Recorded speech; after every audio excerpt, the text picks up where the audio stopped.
Bienvenue dans Au-delà des performances, le podcast qui donne la parole aux entrepreneurs et dirigeants pour partager sans filtre leur réalité du quotidien.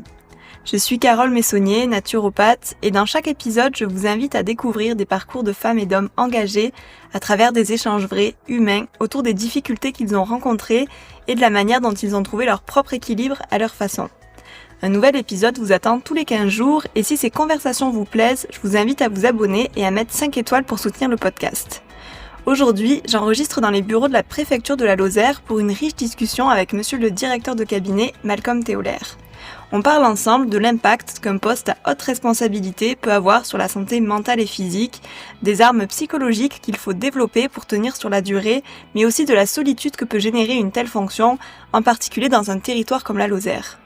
Monsieur Théolaire nous partage aussi sa vision du management entre horizontalité et verticalité et l'importance de l'intelligence émotionnelle dans un univers où les conflits et la pression sont constants.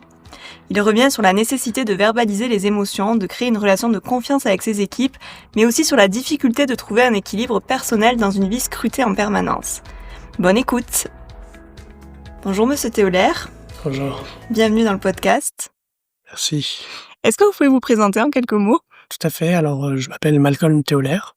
Je suis actuellement directeur de cabinet du préfet de la Lozère et je suis donc ici à Mende où je vis depuis 1 an et demi que j'occupe mon poste. J'étais avant ça magistrat administratif et antérieurement j'étais enseignant. Ah, vous étiez enseignant pour Tout à commencer? fait. Oui, Vous enseignez quoi? l'histoire. D'accord. Donc vous avez du coup un parcours dans le droit, j'imagine, droit et histoire? Non, à vrai dire, j'ai commencé par faire une fac. Enfin, j'ai fait Sciences Po à Paris. Ensuite, j'ai passé l'agrégation en histoire. J'ai exercé comme enseignant en histoire pendant quelques années, 7 ans, avant de passer l'ENA, qui est donc aujourd'hui c'est l'INSP, avant c'était l'École nationale d'administration, et c'est là que j'ai commencé à faire du droit administratif. Et donc à l'issue de l'ENA, je suis rentré dans la magistrature administrative, où j'ai fait 2 ans et demi avant de prendre le poste actuel que j'occupe. Mmh. C'est quoi qui vous a fait, basculer à chaque fois d'un poste à l'autre, enfin l'envie de changement? Oui, c'est vrai que alors moi j'avais beaucoup aimé enseigner. Je pense que ouais, c'est probablement une des missions qui m'a plu le plus en réalité, et donc ça n'est pas par dépit que j'ai changé, mais parce que j'avais quand même le souhait de voir d'autres aspects je dirais du service public, puisque je suis toujours service public, et c'est pour cette raison-là que j'ai passé l'ENA, pour pouvoir ensuite rentrer dans les métiers, dans les carrières de la haute fonction publique. Voilà, donc c'est davantage par curiosité qu'en raison de ce que l'enseignement ne me plaisait plus. Mmh. Vous l'avez vécu comment ce premier changement entre, l'enseignement et la juridiction, enfin le fait d'être juge? Ouais, tout à fait. Alors bon, l'enseignement et le fait d'être juge, en fait, sur le rythme de vie, c'est assez similaire. Surtout les magistrats administratifs sont des magistrats qui sont extrêmement autonomes dans leur travail.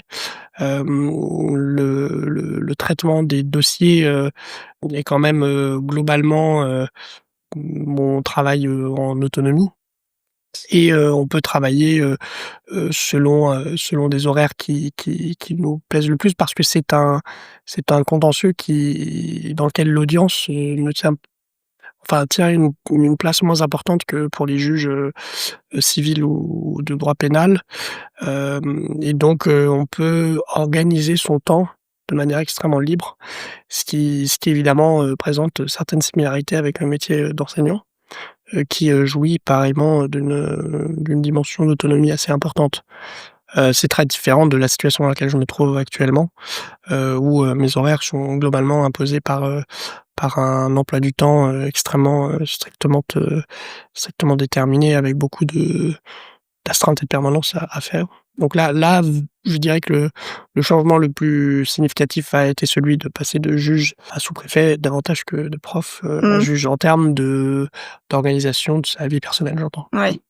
Et c'est quoi qui vous a donné envie du coup de repasser à juge? Pareil, l'envie de nouveautés? En fait, je suis arrivé à un moment dans ma progression de carrière où j'avais effectivement exercé beaucoup de professions centrées sur un travail solitaire, Alors, pas solitaire au sens où on n'aurait pas de collègues, mais solitaire au sens où une grande partie des missions sont exécutées, seules, voilà.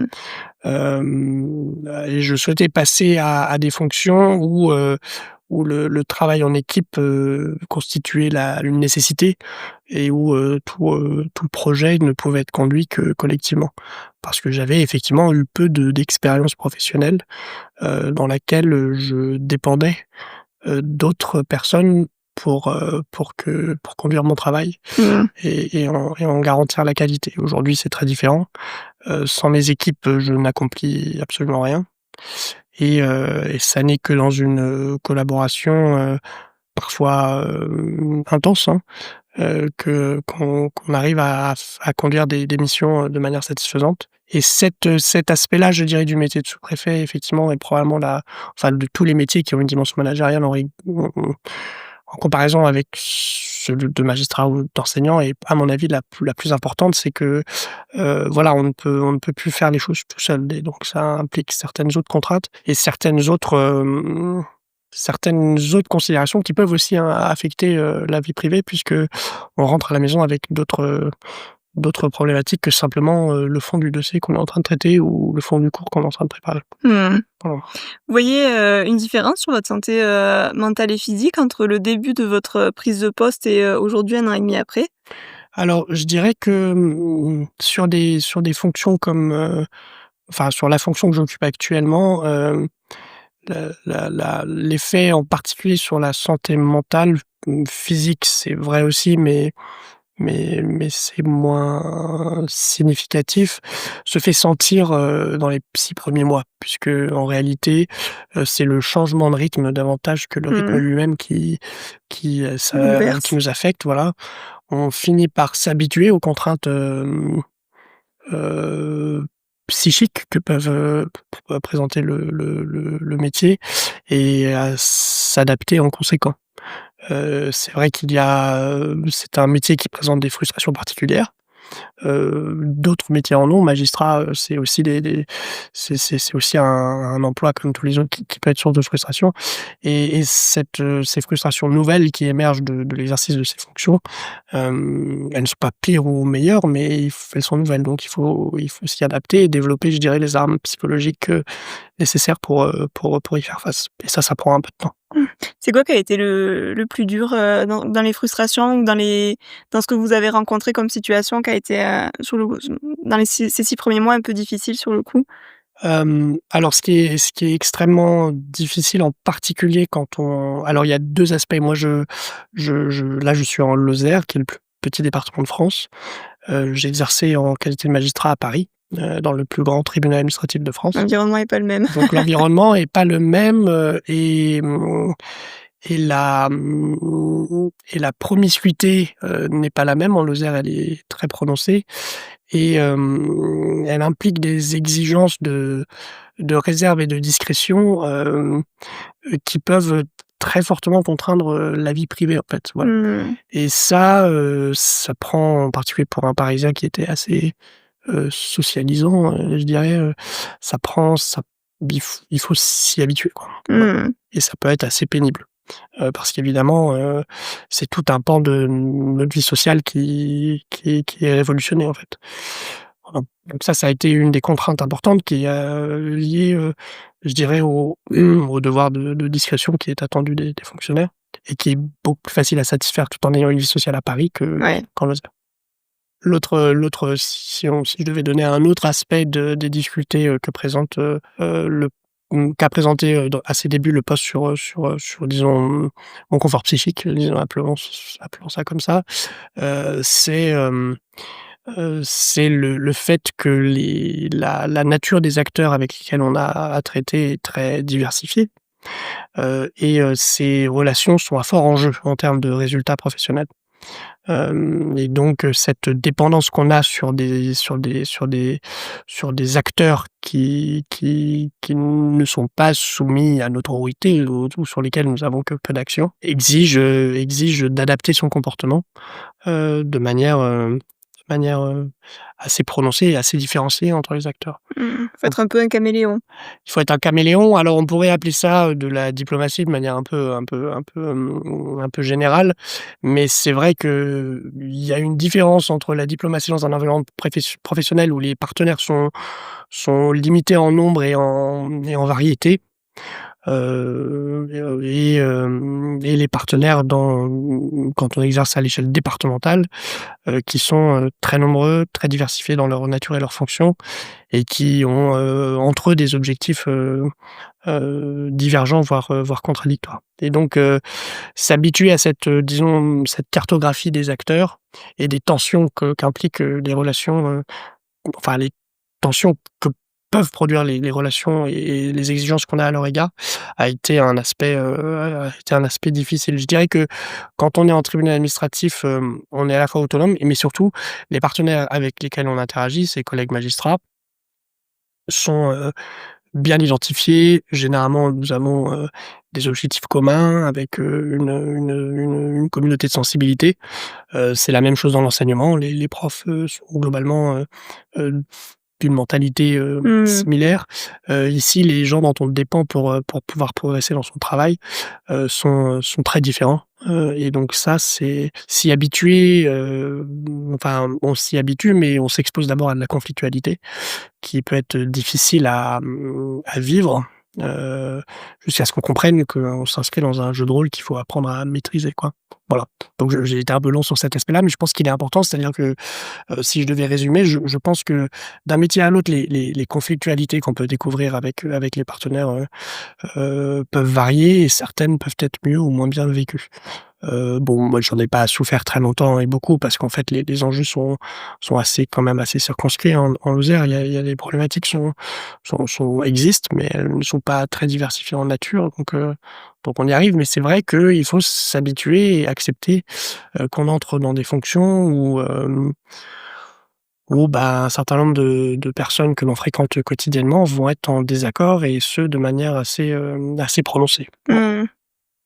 C'est marrant parce que, dans votre fonction de juge, techniquement, en tant que juge, vous devez régler un désaccord. Mmh. Donc on retrouve un peu ce point commun entre les 2 postes, même s'il est amené d'une manière différente. Qu'est-ce que ça vous a appris sur l'humain, toutes ces rencontres, différentes et ces conflits?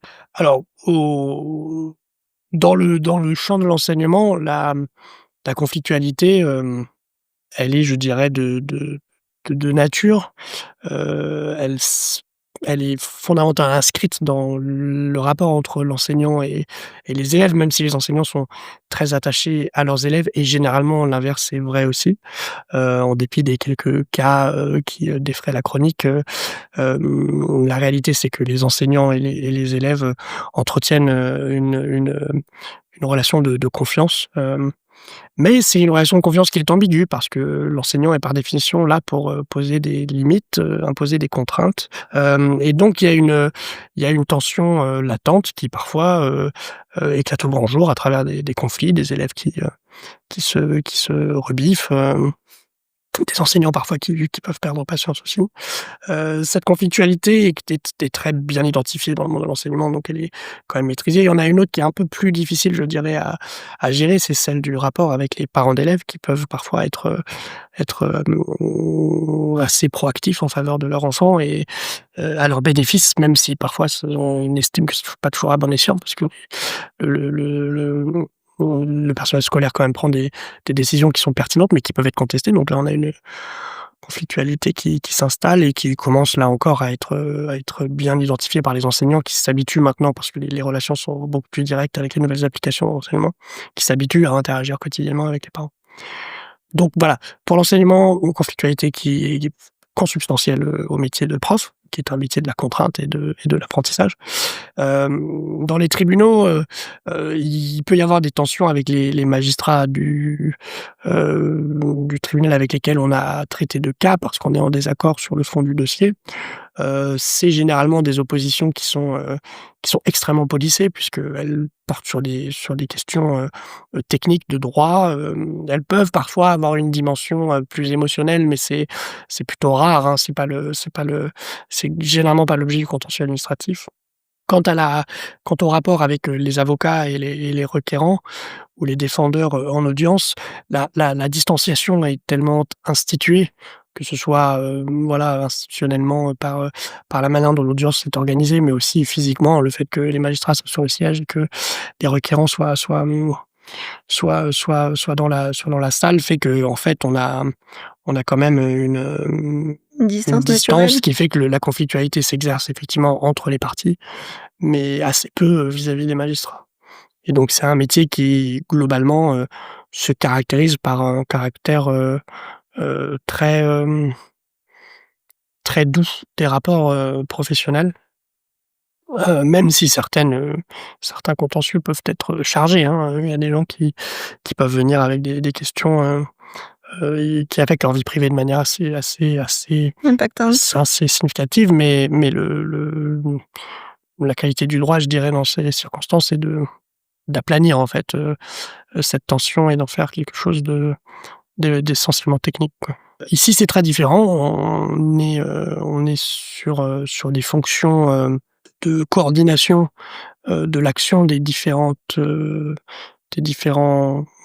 acteurs du département, et ces acteurs-là ont parfois des conflits d'intérêts. Enfin, pas des conflits d'intérêts au sens joli du terme, mais ont des intérêts, Divergent. divergents, et donc voilà, que ce soit la conciliation ou l'arbitrage, on est, dans des situations où effectivement on peut être directement exposé à une forte conflictualité qui peut peser.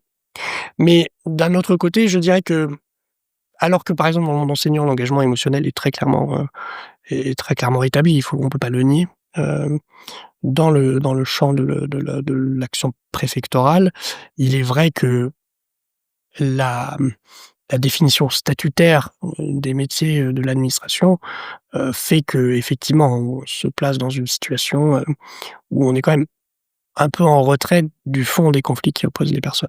Heu, L'administration est quand même, souvent un rôle de conciliateur et d'arbitre plutôt que de partie Mmh. prenante.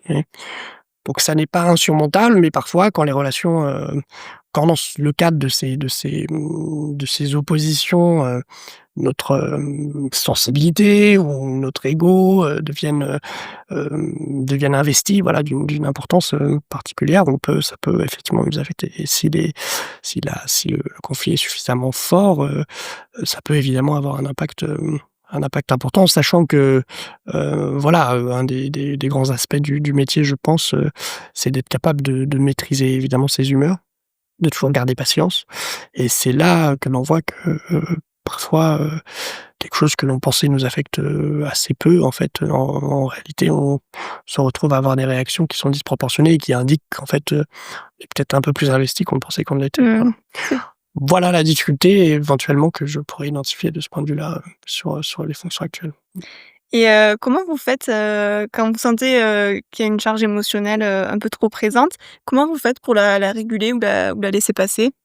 Je pense que moi, je dirais qu'il y a 2 choses. Alors, beaucoup de personnes ont des méthodes, personnelles, de respiration, de méditation. Enfin, vous avez un certain nombre d'outils, je crois, qui existent, mais moi, Mmh. c'est pas ceux auxquels j'ai recours parce que moi, j'y arrive pas. Je suis pas très. C'est pas votre truc? C'est pas mon truc, ouais. J'ai peut-être un défaut d'apprentissage, hein. Peut-être que je devrais m'y pencher plus sérieusement. Mais moi, ce qui est vraiment important, et c'est ça qui, je pense, est essentiel, c'est de pouvoir parler, de ces problèmes de manière assez transparente.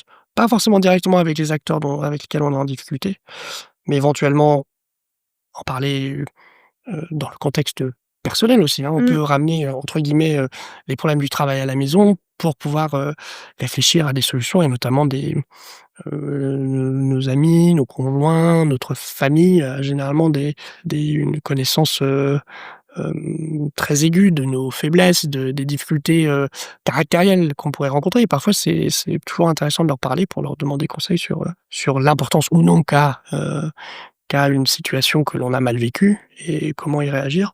Ensuite, c'est d'être capable de parler franchement à ses collègues et ses collaborateurs ou ses supérieurs hiérarchiques. Je trouve que, s'il y a une chose qui est très porteuse en matière de gestion, de cette charge émotionnelle qui peut découler des relations professionnelles, c'est d'être capable de la verbaliser, en fait, avec des personnes qui sont proches de ces questions et qui seraient capables non seulement de comprendre ce qu'on leur dit parce qu'ils sont exposés au même environnement professionnel, mais éventuellement dans la construction d'une relation de confiance, proposer des solutions, voire, nous assister dans la résolution de ce problème très directement, donc je pense que, hem, être capable de faire part dans son environnement professionnel de cette charge émotionnelle qu'on a des difficultés à gérer, et qui découle justement de l'exercice, de son métier, est une voie prospère pour surmonter, certaines de ces tensions-là. Mais évidemment, ça implique avoir une approche du milieu professionnel, un peu, comment dirais-je? On est un peu en décalage avec, l'idée traditionnelle qu'on se fait du monde professionnel où, situation personnelle dont la situation émotionnelle doit être, strictement séparée de la situation professionnelle. Ça, je pense que plus personne qui s'intéresse vraiment, hem, au monde du travail, ne croit Mmh. qu'on peut, séparer l'émotionnel du professionnel, ni le personnel du professionnel, c'est très difficile et à partir du moment où on a acté que ça n'était pas possible, bah, il faut trouver des solutions, y compris dans l'espace professionnel pour pouvoir surmonter ça et la médecine du travail qui est souvent la solution qui est donnée aux agents, et qui est très, très largement associée au recours à des soins psy en fait, n'est pas à mon avis la manière la plus Accessible. efficace et la plus accessible de traiter ce problème. Donc je pense que là, il y a une je constate, hein, moi, de mon expérience et de la manière dont je suis rentré dans le métier en venant de milieux où voilà, la magistrature et l'enseignement où quand même, on est conscient dans le monde de l'enseignement de cette charge émotionnelle qui anime les relations entre notamment les enseignants et les élèves. Je pense que c'est quelque chose que d'autres administrations doivent acter, c'est-à-dire mais je crois que c'est le cas, hein, dans la plupart des administrations maintenant, c'est de dire qu'en fait, la séparation entre le professionnel, l'émotionnel, le personnel, bon, elle est Toujours un beaucoup peu plus flou. ténue, hein Mmh. et donc il faut non pas, je dirais pas s'armer, mais il faut s'outiller de sorte à pouvoir régler dans le milieu professionnel de manière transparente, les problématiques, personnelles et émotionnelles qui pourraient, polluer notre action, nos missions, quoi. Mmh. Mmh. C'est intéressant parce que c'est vrai que moi je le vois même en accompagnement, le fait de la parole, c'est vraiment ça qui, enfin, pour moi, de mon point de vue, en tout cas, on est toujours un peu obligé d'en passer par là si on veut vraiment, justement, soigner ou apaiser, ses émotions parce qu'il y a plein d'autres techniques, les respirations, les méditations et cetera, qui sont très intéressantes, hein, pour réguler le système nerveux. Néanmoins, en naturopathie, enfin, on dit souvent: «Tout ce qui s'exprime pas s'imprime dans le corps» et pour moi, ça passe vraiment par les mots et savoir, poser les mots et réussir à poser les mots, ce qui est pas toujours évident parce que, notre génération, c'est un peu plus accessible quand même, je trouve, de réussir à exprimer ses émotions, parler de ce qui se passe en nous, des fois, tout simplement. Des fois, les générations au-dessus, c'est un peu plus compliqué et vous, dans le monde où vous êtes, qui est quand même très codifié, que ce soit, la magistrature ou, aujourd'hui à la préfecture, est-ce que vous voyez une différence au niveau génération, sur ces sujets-là? Oui, je pense qu'on peut dire très clairement qu'il y a une question de génération, ça c'est certain. Hem, dans l'articulation des relations dans l'espace professionnel, clairement, les interactions que j'ai avec des générations plus expérimentées, sont très différentes de celles que j'ai avec des jeunes rentrés dans le champ dans le monde du travail. Étant précisé que c'est pas il y en a pas une qui est mieux ou moins bien, c'est pas ça, elles sont assez différentes. L'avantage qu'on a comme moi, quand on est un peu à mi-carrière, c'est on a été formé un peu par les générations supérieures et on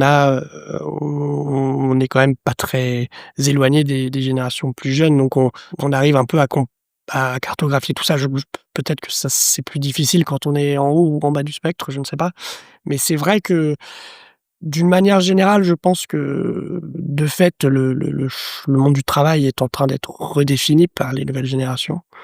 Je pense qu'on se rend compte maintenant, hein, moi et je le vois dans les recrutements, hein, qu'en fait, l'attractivité même d'un emploi dépend beaucoup de la capacité de l'employeur à aménager dans l'espace de travail, hem, les moyens d'expression permettant à des personnes qui ont été éduquées justement, hem, dans une je le dirais, hein, dans une plus grande compréhension de l'intelligence émotionnelle, Un employeur qui est pas capable de proposer des outils, pour que les gens puissent communiquer justement leurs doléances, leurs, difficultés, aura du mal, je pense, à l'avenir à maintenir ses effectifs. Mmh. Parce que c'est une demande, je crois, qui s'exprime assez clairement, chez les nouvelles générations. Bon, pas tous, hein, il y a évidemment, c'est très Quelques variable, mais résistants. voilà, il y a quelques mais vous voyez, c'est vrai que par exemple, là, quand même, on peut, je pense, associer, cette nouvelle génération sur le monde du travail avec l'introduction, je pense, dans les relations de travail d'une plus grande informalité. C'est notamment le cas dans l'administration. Vous parliez d'une administration, aux usages codifiés.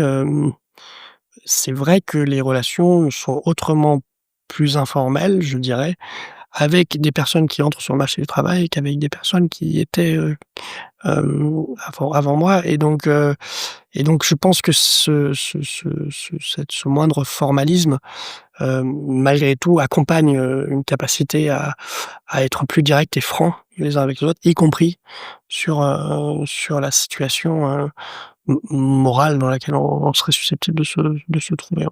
Mmh. Et cette intelligence émotionnelle avec, vos équipes, comment vous la gérez ou comment vous l'instaurez?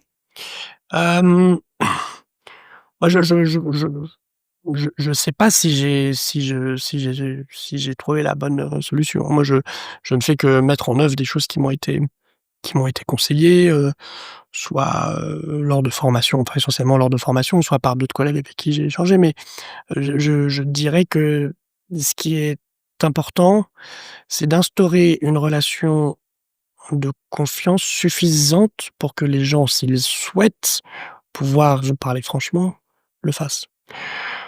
Hem Et ça, je dirais qu'il y a pas de formule magique, ça dépend aussi d'un agent à l'autre. Mmh. Il faut évidemment éviter d'aller trop vite voilà, Dans le lien?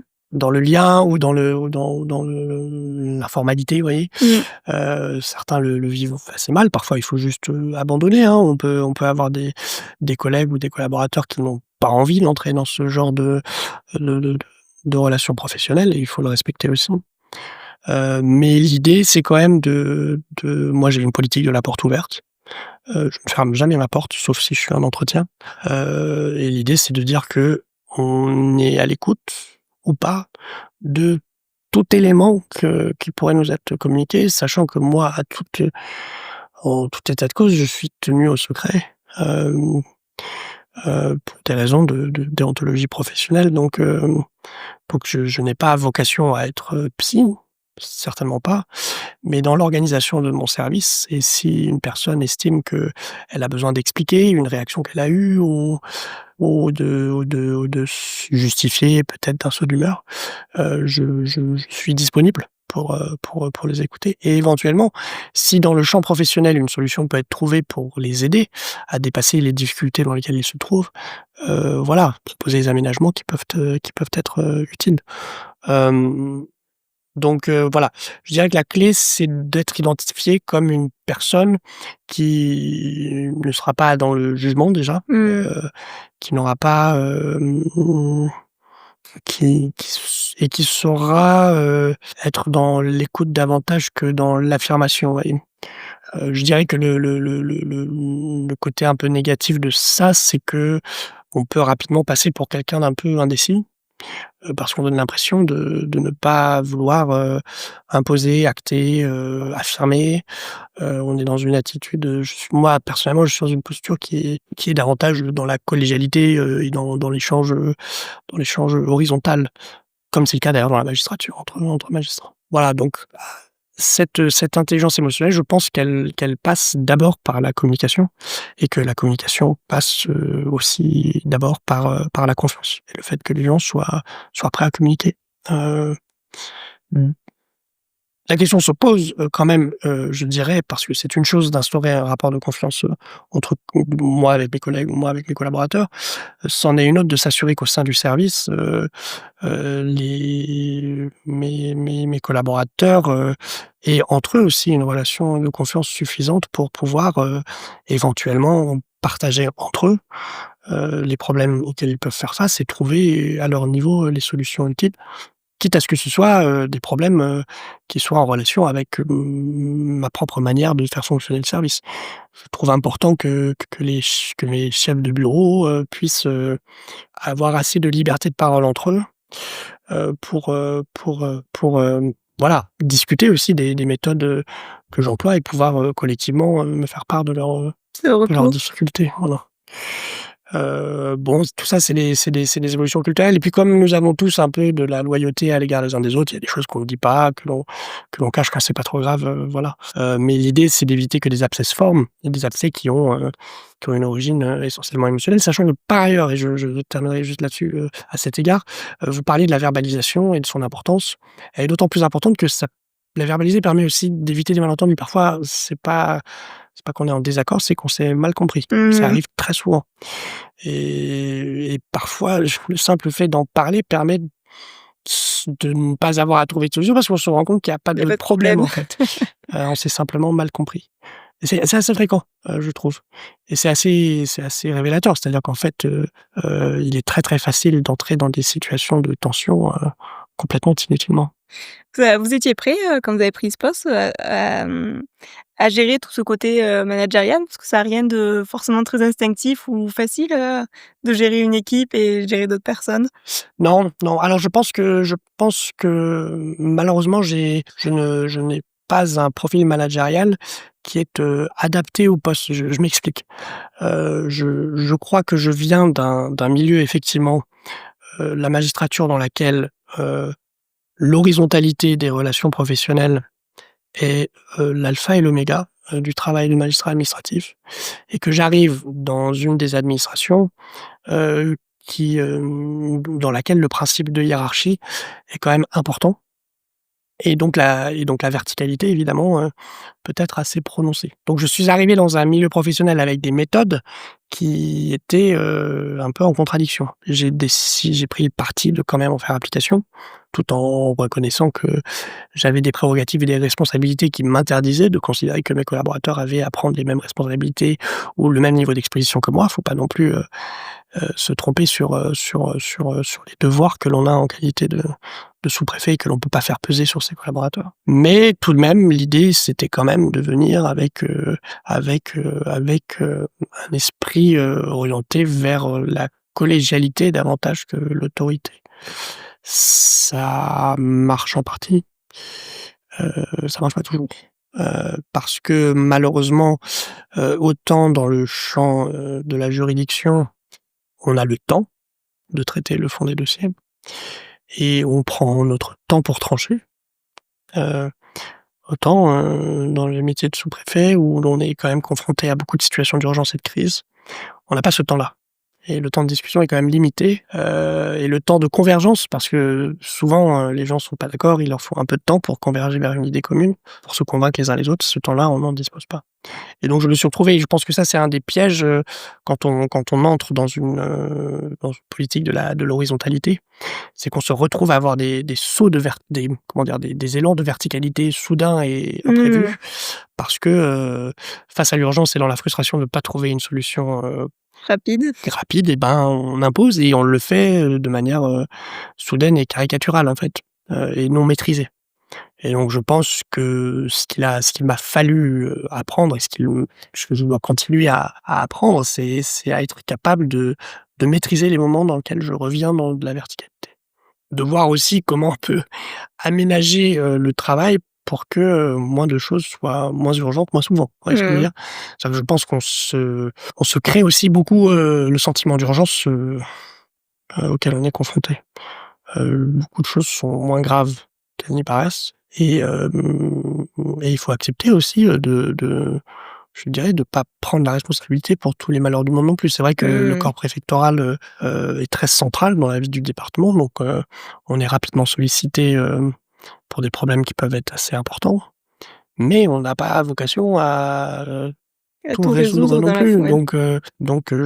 Je crois qu'il faut être raisonnable quant à sa capacité à prendre en charge des urgences et parfois à reconnaître que certaines choses doivent être approchées, enfin doivent être prises en charge différemment et peut-être moins dans la précipitation. Voilà. Cette dimension, je pense, d'organisation du fonctionnement du service et d'organisation de son propre travail, de sorte à être capable non pas seulement de prioriser, mais de prendre du recul sur la gravité et l'importance des situations, constitue une part importante de sa capacité à entretenir des relations, professionnelles sereines avec les collaborateurs et les collègues. Être capable de ne pas se retrouver trop souvent dans une situation d'urgence, c'est aussi garantir, d'avoir des relations plus détendues avec les collègues auxquels on n'impose pas justement ces urgences que l'on s'est imposées à soi-même, Mmh. parce qu'on les a parfois fabriquées de toutes pièces, quoi. Voilà. Tout à l'heure, on a parlé de la gestion de l'impact émotionnel, et maintenant si on va plus sur, alors c'est proche, mais c'est à mon sens pas tout à fait pareil, sur la gestion de l'impact des situations de crise et du stress que ça génère. Ça, vous le gérez comment? Pas très bien, hem, mais je pense que c'est je ne le présente pas tellement comme une critique. En fait, paradoxalement, hem, par définition, une situation est stressante parce qu'on la vit mal. Enfin, sinon on parle pas de situation stressante. Il y a plein de situations qui ne me stressent pas, qui stresseraient quelqu'un d'autre. Mmh. Ce qui détermine le caractère stressant ou de crise d'une situation, c'est le caractère de stress et de crise qu'on lui donne. Voilà. Bon, il y a des choses que tout le monde vivra de manière stressante, certainement. Voilà, Le crash d'avion, un crash d'avion, une rave party comme on a eu, il y a 3 semaines, enfin des événements de ce type-là. Je pense que, au la notion de stress, est consubstantielle à ce genre de situation. S'il n'y avait pas de stress, on ne pourrait pas le qualifier de crise, vous voyez? Enfin, je veux dire, mmh, c'est ça va l'un ça avec va l'autre, quoi. ensemble parce que les choses ne sont crises que parce qu'elles créent de la tension. La question de la réaction émotionnelle au stress, est-ce que Émotionnel et physique. et physique, voilà, est-ce qu'on commence à parler sèchement? Est-ce qu'on commence à hurler? Ou à se recroqueviller ou à fuir ses responsabilités. Il y a aussi, cette réaction qui peut être vue, et qui je pense est beaucoup plus problématique que celle des sauts d'impatience et c'est celle des personnes qui vont se Mmh. dégager de leurs responsabilités et faire croire à leurs collaborateurs que c'est aux collaborateurs de régler le problème pour eux. Ça, je pense que c'est le plus Dangereux. grave, en fait. Hem, pour ma part, il est clair que je suis sensible au stress, et la manière dont j'y fais face, c'est là encore, de demander à mes collaborateurs de me signaler quand ils estiment que, l'attitude que j'adopte face à la situation est soit disproportionnée, soit contre-productive, soit blessante. Voilà et là encore la communication est importante. Hem, je pense que c'est pas grave d'avoir une réaction ou une autre, tant que si quelqu'un exprime, voilà, la souffrance qu'elle peut leur causer, on puisse la faire évoluer. Oui, c'est Voilà, humain en soi, exactement. mmh. En fait, quelqu'un qui serait, anesthésié face au stress, pourrait être source d'inquiétude aussi. C'est-à-dire Ouais. que, être stressé, c'est aussi reconnaître la gravité d'une situation et c'est trouver aussi la motivation pour, se décarcasser en fait, hein, Mmh. afin de la résoudre. Maintenant, il faut pas que ça, affecte négativement le travail collectif, mais là, il faut que les gens soient capables de dire: «Bah, là, écoute, Colm, bon, je pense ton attitude, voilà, elle nous gêne un peu. Il faudrait que tu moins présent, peut-être nous laisser davantage de marge de manœuvre, soit que, voilà, tu sois moins sec, dans ta manière de t'adresser aux partenaires et cetera». Heu, il faut être capable, il faut avoir un ego pas trop dimensionné pour accepter Oui. d'entendre ces choses-là, mais en fait, je pense, c'est la meilleure et peut-être la seule manière, en fait, de gérer efficacement son stress, c'est que des observateurs extérieurs vous signalent, des moments où votre stress commence à vous dépasser. Mmh. Voilà, là encore, ma méthode, c'est l'encouragement à la transparence. Ça marche pas toujours. Il y a certains acteurs qui seront incapables, y compris par éthique professionnelle, De venir vous de voir venir vous et voir pour vous dire qu'ils estiment que votre attitude est inadaptée. dans les forces, de sécurité ou de sécurité civile, il y a une culture du respect de l'autorité hiérarchique qui se comprend d'ailleurs, hein, par ailleurs pour des raisons opérationnelles, mais ça c'est une conversation, qui fait que c'est plus difficile, pour eux de venir avoir cette franchise parce qu'ils estiment, pour beaucoup, que c'est à eux de s'adapter à l'ordre et non pas l'inverse. Dans le milieu préfectoral où on a des personnes qui n'ont pas de culture militaire et qui sont là, voilà, avec une culture administrative et peut-être moins ce sens, de la pyramide qu'on a chez les forces, à caractère policier ou militaire, eux peuvent éventuellement vous le cibler. Et donc moi je leur dis: «Voilà, moi je sais que les pompiers, je sais que les policiers vont pas venir me dire que je secoue le bocal». Voilà. Donc si vous voyez que je me comporte avec les gendarmes ou avec les pompiers de manière, inadaptée, il faut me le signaler. Alors parfois j'oublie de leur demander de le faire et donc ils le font pas. C'est pas toujours automatique, mais c'est vraiment quelque chose auquel je m'habitue quand je sais que je vais rentrer dans une réunion compliquée. Quand je sais que je vais rentrer dans un échange difficile, je demande à mes camarades: «Écoutez, si jamais vous voyez que je commence à déraper, bon voilà, faites-moi un signe». Hem, C'est vos garde-fous un peu. voilà. Mais on a tous vocation, il y a pas de raison que moi je dise à mes collaborateurs, «Là tu dépasses, les bornes». Et qu'à l'inverse, ils fassent pas la même chose. En fait, ce n'est pas me rendre un service, que de ne pas m'adresser les mêmes alertes parce qu'en fait, un collaborateur évidemment va se mettre en difficulté vis-à-vis de son supérieur hiérarchique, mais moi aussi j'ai des supérieurs hiérarchiques, j'ai des partenaires extérieurs.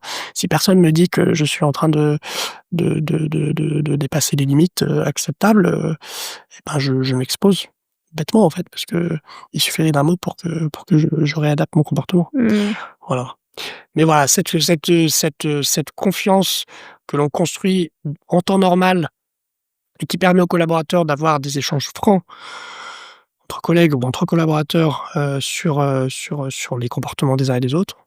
C'est aussi ce qui permettra, en situation de crise, qu'ils adoptent une posture similaire, heu, sachant que c'est dans ces moments-là où c'est peut-être le plus important. Parce qu'on n'a pas le temps de faire un retour d'expérience immédiat sur les sauts d'humeur qu'on a eus, voilà. Et c'est des choses qui peuvent fermenter et ensuite rendre très difficile, si la crise se poursuit sur plusieurs Plusieurs jours, jours. de réparer les relations. Voilà.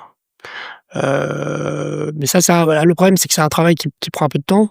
Quand on arrive en poste, ce sera pas immédiat, donc il faut être très vigilant quand même, soit de prendre sa responsabilité et d'être capable aussi de se souvenir de ce qu'on nous a dit par le passé, des comportements qui étaient susceptibles de provoquer le stress chez soi, et d'éviter quand même de les reproduire. On peut pas non plus dépendre sur les autres en permanence pour nous signaler qu'on est en train de déraper. Voilà. Mmh. Il faut quand même apprendre de ses expériences précédentes. Mais je pense que la manière la plus efficace en tout état de cause, là, pour le coup, c'est la communication. Mmh. Et le contre-coup parce que souvent, bah, le stress, il y a le pic, mais je parlais tout à l'heure du stress physique parce que, dans ces moments-là, il y a aussi, toute une, déferlante, d'hormones qui vont faire en sorte qu'on puisse, bah, tenir le cap sur la durée de confrontation à ce stress. Et souvent après, il peut y avoir un peu un contre-coup. Est-ce que vous avez, mis des choses en place ou repéré certaines habitudes ou certains gestes qui peuvent vous faire du bien après dans ces moments-là, pour éviter que ce contre-coup soit trop fort? Je je je je pense qu'il faut, y compris pendant la crise, mais à plus forte raison après, vous avez raison, heu, s'aménager de l'espace, même si c'est quelques minutes, pour, peut-être plus que quelques minutes, mais Selon pour les exercer possibilités. les activités qu'on exerce d'habitude. Mmh. Bon, bah, Revenir à un quotidien? voilà, rester dans moi je joue un peu de musique par exemple, voilà, même en situation de crise, je vais prendre un moment et je vais aller, pianoter un petit peu, voilà et essayer de pouvoir, quand même, conserver une illusion quotidienne. Et après, moi, c'est vrai que c'est quelque chose que je suis pas systématique, dans la mise en œuvre parce qu'en cabinet, on est occupé tout le temps, même après la crise. Mais l'idée quand même, c'est de dire: «Bon, bah, voilà, on a eu, 4 jours de crise neigeuse, Aujourd'hui, on arrive à 10 heures, on rentre à 14 heures. Enfin, je veux dire, on fait Mmh. quelques heures, mais Un peu plus cool, on quoi. prend la journée et on essaye de souffler un peu. Souvent, ça se fait, par la force des choses, parce qu'un certain nombre d'agents ont été en astreinte, donc ils peuvent poser un jour, et cetera. Je pense que ça se justifie même pour les agents qui n'ont pas cette possibilité, c'est-à-dire en tant que manager, de dire: «Bon, aujourd'hui, je ferme le service plus tôt, et vous pouvez arriver à l'heure, qui vous convient». Heu et ensuite, pendant les heures que l'on s'est libéré ainsi, faire les activités qui sont celles du quotidien. En fait, je pense que tout le but de la crise, effectivement, c'est de revenir à la normalité, et donc une des manières d'éviter, que le contre-coup soit trop violent, c'est d'essayer de recréer cette normalité le plus vite possible et de manière la plus complète possible, Mmh. après. Chacun ses activités, hein, certains vont à la salle, moi c'est la musique, et cetera, mais l'idée c'est je après je pense qu'effectivement, d'une manière générale, je crois qu'il y a certains types d'activités que moi je ne pratique pas personnellement, mais qui sont quand même beaucoup plus porteuses, des pratiques de la méditation par exemple, et je pense particulièrement utile, pendant et après, la crise. Je sais que des collègues qui le font, en sont très satisfaits. Bon, à titre personnel, si je devais évoluer vers quelque chose qui puisse m'aider dans ces situations-là, ça serait de reprendre, une relation. J'avais eu ça quand j'étais en école, à l'ENA, une relation de coaching, enfin avoir un coach. Quelqu'un qu'on puisse, voilà, prendre rendez-vous de manière à temps assez raccourci, l'appeler pour dire: «Bon, bah, voilà, écoute, j'ai eu cette situation, voilà ce que j'ai fait et pas fait, voilà ce que je regrette, ce que je regrette pas». Pas un psy, il faut que ce soit quelqu'un qui puisse vous répondre sur, Mmh. des enjeux professionnels, de manière un peu précise, mais quelqu'un que vous puissiez, pour gérer le contre-coup, tout de suite, voilà, partager vos difficultés, vos idées, qui vous répondent directement, qui vous donnent certaines clés de compréhension pour que vous ne ressassiez pas ou que vous ne gardiez pas sur vous des choses qui auront été sédimentées pendant la crise et qui auront un impact négatif pour la suite. Moi, en fait, je ne le fais pas pour des raisons pratiques, mais je ne peux que conseiller, à quiconque qui exerce un emploi qui met dans des situations un peu de tension, d'avoir un interlocuteur de ce type-là. Mmh. Alors j'ai parlé d'échanges avec ses amis, sa famille, et cetera, au quotidien, mais il y a aussi la possibilité de se fixer des rendez-vous hebdomadaires ou bimensuels, avec un professionnel, qui puisse, vous orienter de manière plus neutre, puisqu'il n'y a pas de billes dans la partie, et quand même de manière informée. Donc bon, les gens, les psys, ça c'est une chose. Je pense que la notion d'avoir recours à un coach peut aussi être intéressante parce que ce sont des gens qui sont précisément spécialisés dans la gestion des tensions en milieu professionnel. Donc ça, je pense, je le pratique plus. Et je pense que c'est une solution qui peut être adaptée pour des personnes qui en ont les moyens, évidemment, puis ça c'est toujours la même chose, hein, Ouais, c'est un budget. et voilà, une question budgétaire, clairement. Heu mais je dirais que c'est la seule limite, parce que les personnes qui sont réservées vis-à-vis de cette pratique, je pense, ne devraient pas l'être. Enfin, je crois que Ils ont c'est pas testé ou c'est un peu des a priori souvent. voilà, ils se disent: «Ouais, moi je suis pas malade, j'en ai pas besoin», ou Mmh. nanana. Je crois que la réalité, c'est que c'est porteur pour tout le monde, en fait. Mmh. Enfin, pour n'importe qui, voilà. Hem, Parce que là encore, verbaliser, c'est la meilleure manière C'est la clé, ouais, de de beaucoup de choses. d'évacuer et de synthétiser, ouais. Et c'est vrai que d'avoir quelqu'un en face de soi, pour faire un peu l'effet miroir et des fois pour dézoomer un petit peu, ça permet de faire des liens, que, nous on voit pas forcément quand on est, dans la crise ou dans la situation, problématique. Et voilà, avoir quelqu'un en face, ça aide vraiment à prendre un peu du Mmh. recul et à avoir des liens que, naturellement, on ferait pas forcément, quoi. Et dans le genre d'exercice avec, une coach, moi j'avais fait un exercice avec, Anne Trémollet, si jamais elle passe par là. C'était une analyse réflexive, je crois que ça s'appelle, où, en gros, face à une situation, qui a été problématique, l'idée c'est de faire, un espèce de bilan avec, alors là, j'avais fait avec elle, mais de temps en temps, quand il y a quelque chose où je sens que c'était pas complètement fluide, je le refais, solo. Où en gros, l'idée c'était de, dans un premier temps, on remet les faits, voilà ce qui s'est passé, telle situation, et cetera. Ensuite, on va analyser qu'est-ce que ça nous a apporté, quels ont été les avantages de cette situation, qu'est-ce que j'ai apprécié dans cette situation. Ensuite, il me semble, j'ai un petit doute, mais il me semble que c'est, qu'est-ce qui a déconné et ou comment j'aurais pu faire ouais, je crois que c'est ça, c'est comment j'aurais pu faire les choses autrement et si c'était à refaire, qu'est-ce que je referais? Et ça aide à prendre un peu de recul et à préparer la prochaine situation où on peut être confronté à la même problématique, parce qu'on a déjà un petit peu les clés, on a déjà un petit peu réfléchi à où est-ce que ça a coincé, qu'est-ce qu'on aurait pu faire autrement et comment y répondre d'une autre manière la fois suivante, quoi. Je pense que l'approche en matière de retour d'expérience, parce que là, c'est un peu ce que vous décrivez, Oui. enfin, c'est comme ça qu'on l'appelle en termes de gestion de crise, c'est important en fait, effectivement. Il y a cet aspect-là, et il y a, mais c'est pas juste technique. C'est pas qu'est-ce que j'aurais pu faire pour que ça se passe mieux ou voilà. Je pense que ce qui, moi, m'avait été très utile quand je l'avais fait, c'est qu'un coach peut faire le parallèle avec votre trait de caractère. Il y en a que vous changerez pas, voilà. Vous êtes comme ça, enfin, vous les changerez, mais avec beaucoup de travail et l'idée, c'est de dire: «Bon, voilà, tu dans cette situation, tu as pris cette décision, enfin moi je m'interroge parce que, effectivement, comme tu sais, dans une autre situation, tu avais eu cette même réaction. Il y a peut-être quelque chose qui est quand même qui a à voir avec, plus généralement, voilà, ton ta personnalité, quoi». Mmh. Mettre en perspective, ses limites, ses défaillances avec, voilà, des traits plus généraux de personnalité qui affectent, la vie professionnelle plus globalement et la vie privée, je pense est assez important pour 2 raisons. D'abord, ça permet de relativiser. Parfois, il y a des réactions qu'on a, bah, c'est comme ça, on est fait comme ça. Une des options, c'est de fuir les situations dans lesquelles, on serait conduit c'est possible, hein, on peut éviter de se mettre dans certaines positions qui sont compliquées pour nous.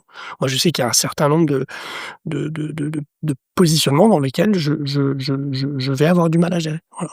Et donc j'essaye de faire en sorte que le problème puisse être résolu sans que je sois placé dans ces situations-là. Parce que je sais que ça fait partie de mon caractère Mmh. et que ça se traduit dans la vie privée aussi, hein, avec mes amis avec j'ai des réactions parfois non quand je suis confronté à certaines interactions.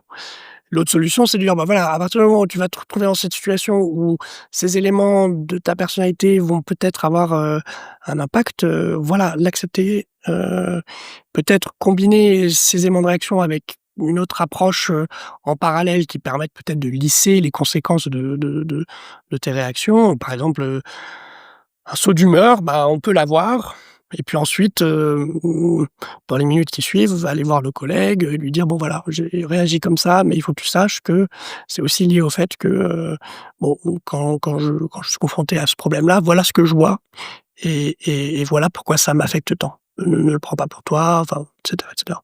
On peut faire du service après-vente entre guillemets. Mais voilà, il faut que ce coach va probablement attirer notre attention sur des constantes dans notre comportement, puisque lui, il aura écouté jour après enfin, Mmh. semaine après semaine, l'ensemble des situations auxquelles on a été confrontés. Mettre en lumière et comme ça, au moins, quand on rentre dans une situation problématique, on sait qu'on y va, voilà. On se voilà, je maintenant, alors ce coach il y a quelques années, m'a aidé à ça.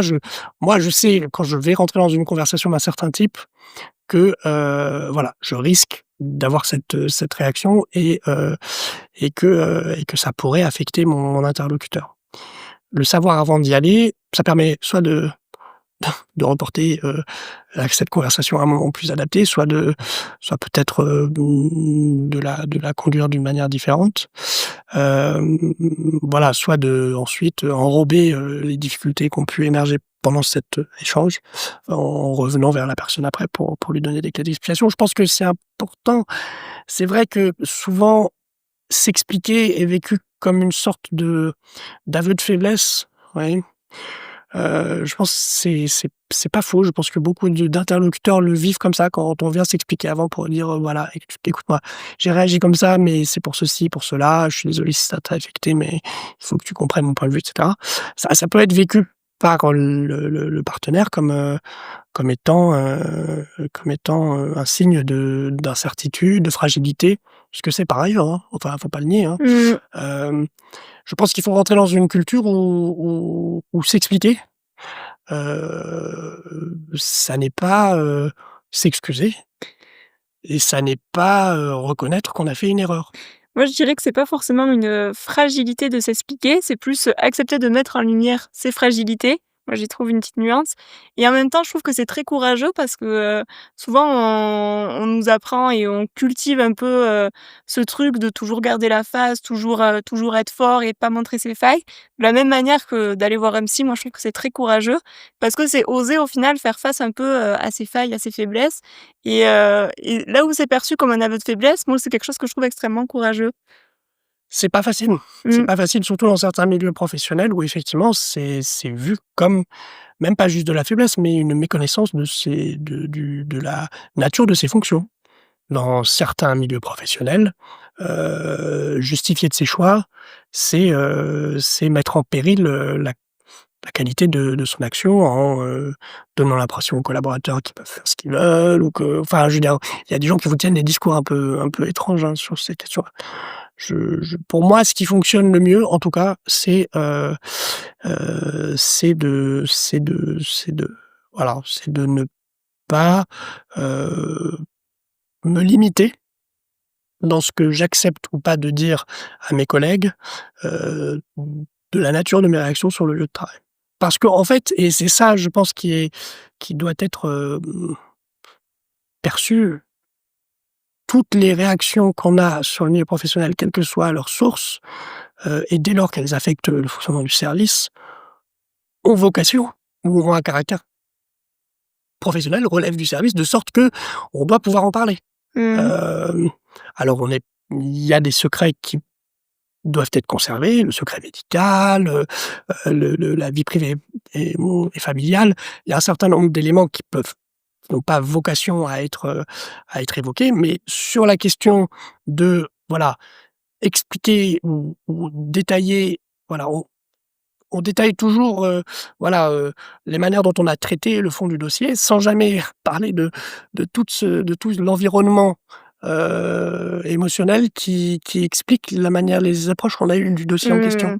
Mais ces éléments, à caractère, personnel, émotionnel, bah, ils font partie de la vie du service, en fait. Ils ont été, nécessaires ou présentaient des obstacles pour traiter le dossier ou une relation ou un échange et cetera.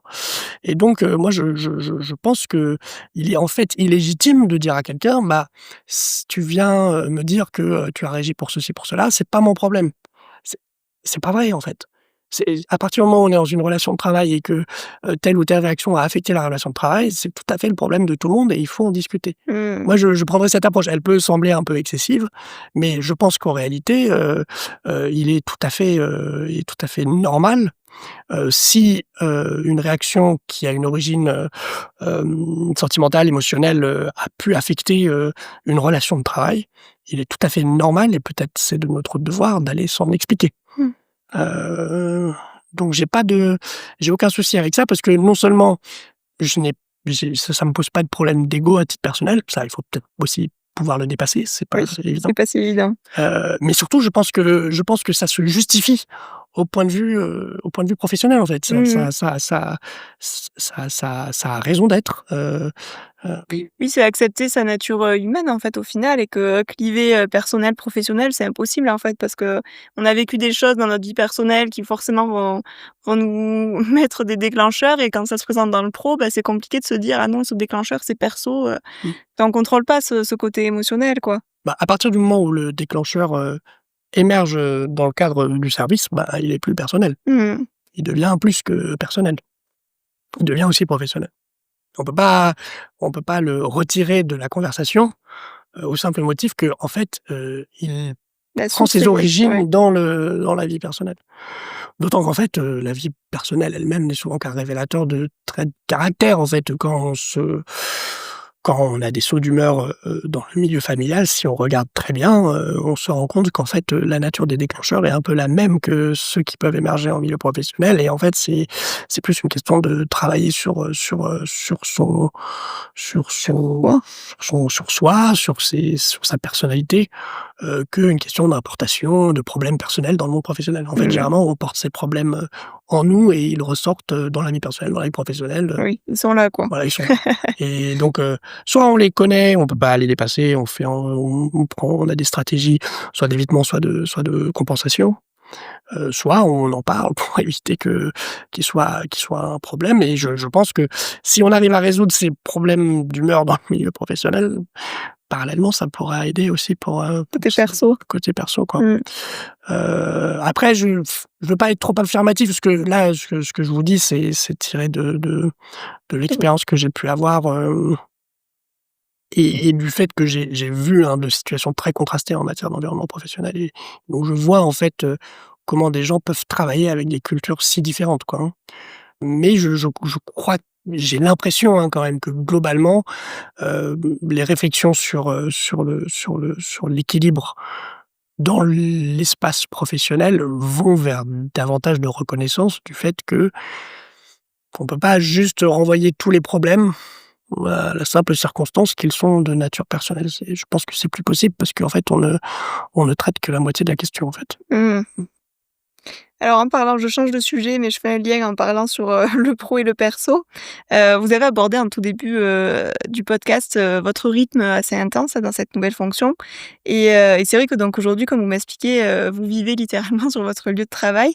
Comment vous le vivez, est-ce que vous arrivez à garder justement des temps très perso, à poser une limite entre ces 2 mondes ou?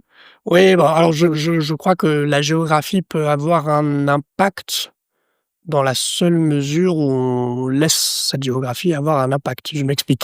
Hem, Conduire 10 minutes pour aller au travail, c'est une distance aussi importante que de descendre 2 étages, dès lors qu'on a décidé qu'on ne descendrait pas ces 2 étages. Voilà.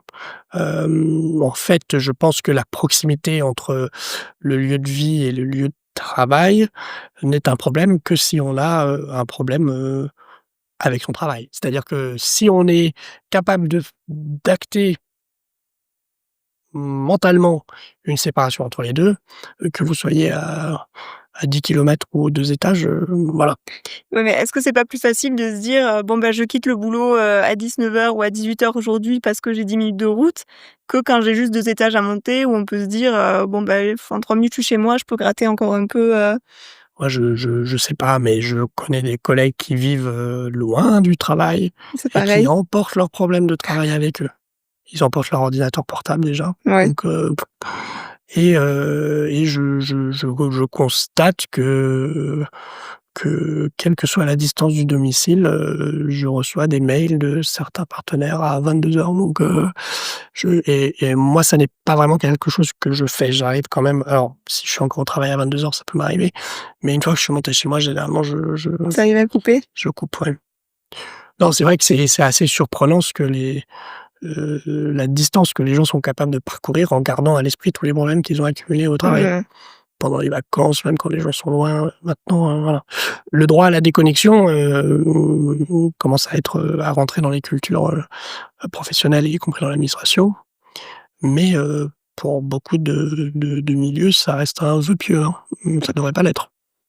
Ça ressemble à quoi vos journées, en général? Ah, j'arrive au travail à 8h30, je prends connaissance, éventuellement de ce qui a pu se passer pendant la nuit. Je règle 2-3 affaires qui sont tombées, le soir d'avant, je rencontre mes partenaires principaux, pour évoquer, les dossiers qui vont avoir lieu pendant la journée et généralement, ce qui se passe au cours de la matinée, c'est qu'une question tombe, parce que la vie du département fait que, voilà, il y a des choses qui arrivent tout le temps et donc là, 2 solutions, soit c'est quelque chose que je peux déléguer, soit c'est quelque chose que je peux pas déléguer et en fonction de ça, ça va déterminer ma journée. Je fais un métier qui est dans lequel je conduis personnellement peu de dossiers de fond, et je réagis beaucoup, à l'événement du jour, quoi. Voilà.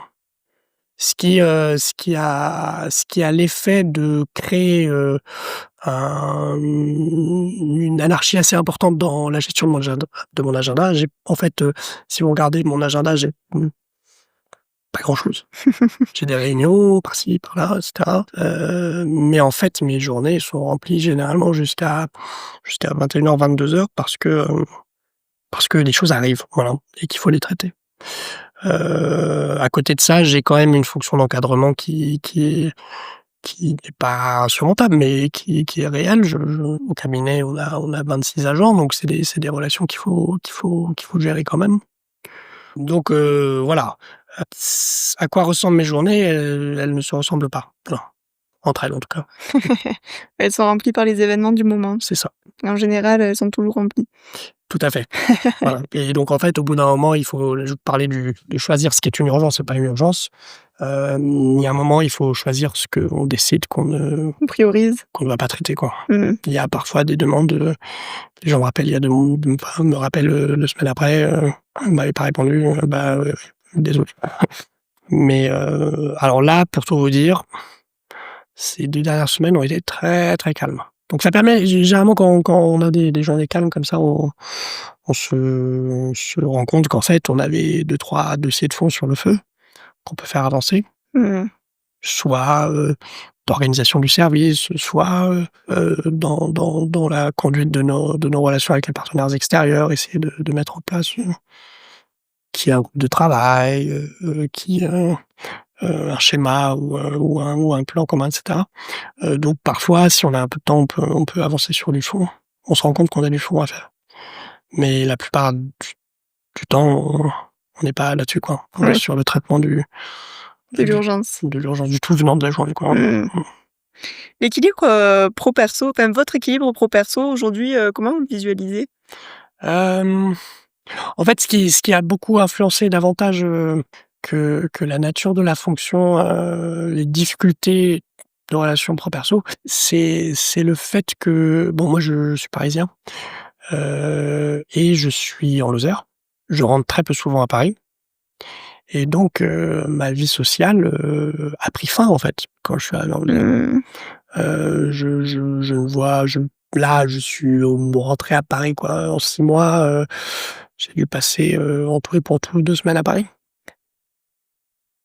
Bah, voilà, c'est ma La fonction empêche complètement dans des endroits comme la Lozère à se créer une vie sociale, ouais, c'est difficile. C'est difficile parce que la Lozère, petit département, heu et donc toute action sociale que l'on conduit dans le département est scrutée. Voilà. mmh, Et ça pose problème parce que, on se retrouve, d'être soupçonné de peut-être favoriser les gens avec qui on mmh. qu'on côtoie, dans le cadre de notre action professionnelle, et puis les gens construisent des réputations parfois de toutes pièces, donc non, c'est très difficile, voilà. J'ai très peu d'attaches, substantielles, dans le département. De toute façon, d'une manière générale, je crois que les métiers de sous-préfet ont cette, caractéristique-là. Si on n'est pas avec sa famille, les interactions, personnelles, se résument, au téléphone. Mmh. Voilà. Et ça va? Vous arrivez, vous le vivez, Écoutez, je savais, hein, en prenant le poste que ça serait, la difficulté, une des difficultés principales, et j'étais prêt à y consacrer 2 ans, voilà. mmh, Mais il est clair que, à l'issue de mes fonctions ici, j'aurais vocation à me rapprocher parce qu'en fait, sur le long terme, je pense que ça pourrait vraiment devenir un problème, y compris au plan de mon équilibre psychique, que d'être, si éloigné de tout contact, à caractère, amical, quoi. mmh. Est-ce que vous avez, sur le plan, alimentation, sommeil, activité physique, est-ce qu'il y a des choses qui vraiment sont essentielles pour vous, pour garder la forme et tenir, le rythme toute la journée, toute la journée? Ouais, alors, malheureusement, je suis pas très vertueux en la matière puisque pendant la journée, je tiens au café essentiellement. Voilà, je prends, ouais, 6 entre, Je vais vous laisser ma carte, 14 heures, c'est ça. Donc c'est pas bien. Hem, j'essaye de déjeuner, léger pour pas être, trop somnolent pendant l'après-midi et et globalement, je ne travaille pas beaucoup sur la la question de l'hygiène de vie. statistique, ouais. Hem, Vous avez repéré un petit peu des signaux faibles, Physiquement ou mentalement, vous sentez que ça commence un petit peu, Ouais, bah, j'ai perdu du poids. J'étais déjà pas très loin en arrivant et ouais, j'ai perdu du poids donc voilà, je pense qu'effectivement la nature, la nature de mes fonctions fait qu'effectivement il y a un peu une tension, physiologique, clairement. Comment la compenser? C'est un peu difficile à dire parce que, hem, j'arrive jamais à savoir s'il faut que je s'il faut que je, mange plus ou mieux. Enfin, je veux dire, c'est un peu difficile. Alors, j'essaye d'avoir une alimentation la plus équilibrée possible avec des fibres, et toutes sortes de choses. Je suis assez sensible, voilà, à l'équilibre diététique, mais parfois on n'a pas le temps non plus, hein. C'est un peu le problème, hein. Il y a les questions de temps et il y a aussi souvent on peut confondre, sain et équilibré. On peut manger que des aliments qui sont techniquement très sains, bruts et cetera, mais si on n'a pas, tout ce qu'il faut dans nos assiettes, des glucides, des céréales, de les matières grasses, des protéines et cetera, très vite, ça peut créer un déséquilibre, qui peut se manifester par des pertes ou prises de poids selon, mais voilà, sain n'est pas forcément équilibré et c'est important dans ces assiettes, en tout cas, d'apporter au moins tous ces macronutriments et cette variété d'aliments, pour apporter tout ce qu'il faut, à notre corps pour qu'il fonctionne bien, quoi. Ouais, je pense qu'un des risques, peut-être, parce que je parle plutôt par expérience personnelle, mais auquel je me suis exposé, c'est dans ces fonctions, dans la situation dans laquelle je suis, c'est l'émergence de comportements à caractère addictif dans les modes de consommation. Clairement, bon, le café pour moi, c'est clairement il y a un déséquilibre mais il y a d'autres choses. Par exemple, le sucre, là, j'ai coupé parce que ça commençait à me poser des réels problèmes, mais j'ai commencé à manger des quantités de sucre, sous formes diverses et variées un peu importantes et il en va de même pour des aliments plus gras ou moins sains. Je crois qu'on est beaucoup plus sensible, enfin moi en tout cas c'est ce dont je me suis rendu compte, c'est que je suis devenu très sensible, au caractère addictif de certains aliments. Je suis tombé dedans, d'une certaine manière et beaucoup de du retour à un équilibre diététique est passé par l'identification des comportements un peu toxiques, alimentaires toxiques que j'avais adoptés, par encouragement d'un réflexe compulsif en fait, voilà. Mmh. Je pense qu'on voit bien que dans des fonctions difficiles, les gens, enfin dans des fonctions qui laissent peu de temps, qui sont un peu stressantes, les gens ont des consommations qui sont, globalement, enfin ont des tendances à des consommations moins équilibrées comme vous le dites et qui ont un caractère un peu, compulsif quoi, hein. Par rapport, au sucre, moi, je vois 2 axes de questionnement souvent. Alors, il y a le côté émotionnel. Est-ce que le sucre vient combler une émotion et adoucir plutôt, je dirais, une émotion? Et le côté nutritionnel où, quand on mange du sucre, notamment, tout ce qui est sucre rapide, gâteau et cetera, ça va faire un pic de glycémie, le contre-coup, donc on va se sentir pas bien, on va avoir besoin d'énergie, on va reprendre du sucre et il y a aussi cette Ouais. réalité-là qui pousse à la compulsion, quoi. Bah, moi, c'est ça qui m'a conduit quand même à arrêter. Les sucres rapides, comme vous le dites, c'est que, voilà, arrivé à 18 h, j'avais une chute de glycémie et des Mmh. sueurs froides et j'étais obligé de me précipiter encore sur le sucre, Ouais.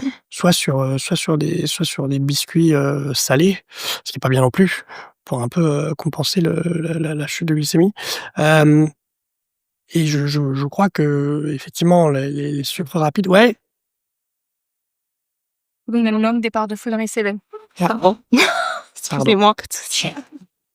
J'ai cru que colonel. Merci beaucoup en tout cas monsieur Théolaire pour ce moment et cette discussion. Merci à vous. J'ai 2 petites questions pour terminer. Ouais.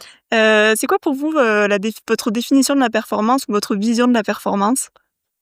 C'est bon, ouais, évidemment, c'est très contextuel, hein, mais je dirais que, la performance, du moins se mesure beaucoup à l'aune de la satisfaction que l'on tire de l'action qu'on a conduite. C'est-à-dire que évidemment, il y a le résultat, objectif qui va être constaté par, nos supérieurs hiérarchiques, par la centrale et cetera. Mais je pense que quand on est au travail, il faut aussi beaucoup se demander si on pense qu'on a bien fait, quoi.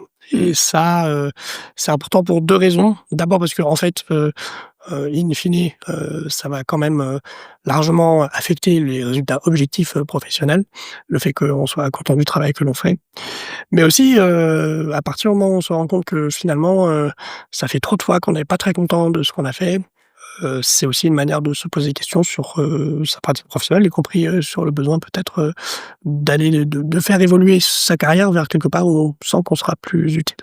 Voilà, donc je dirais pour, conclure sur cette question de la performance, c'est surtout, est-ce qu'on est satisfait, de l'action qu'on a conduite? Mmh.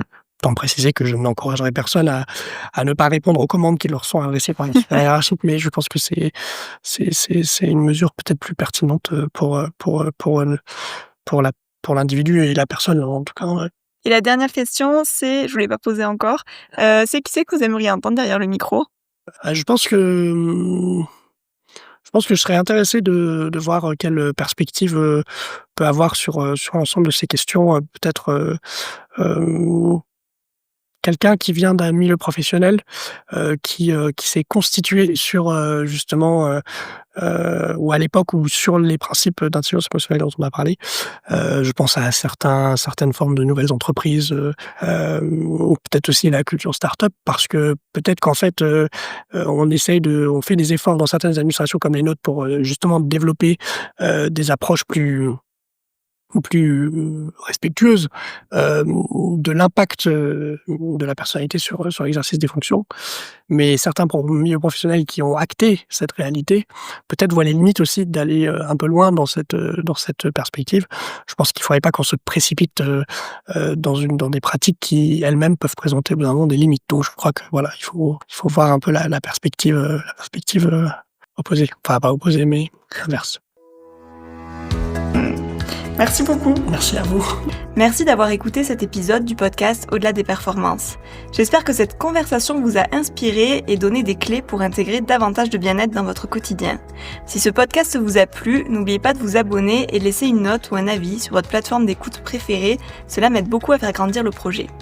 Pour continuer la discussion ou en savoir plus sur mes accompagnements, retrouvez-moi sur Instagram à inspiration.naturo ou sur LinkedIn à Carole Messonnier. J'y partage régulièrement des conseils et des inspirations autour du bien-être et de la performance. Encore merci pour votre écoute et je vous donne rendez-vous très vite pour un nouvel épisode. Prenez soin de vous, à bientôt.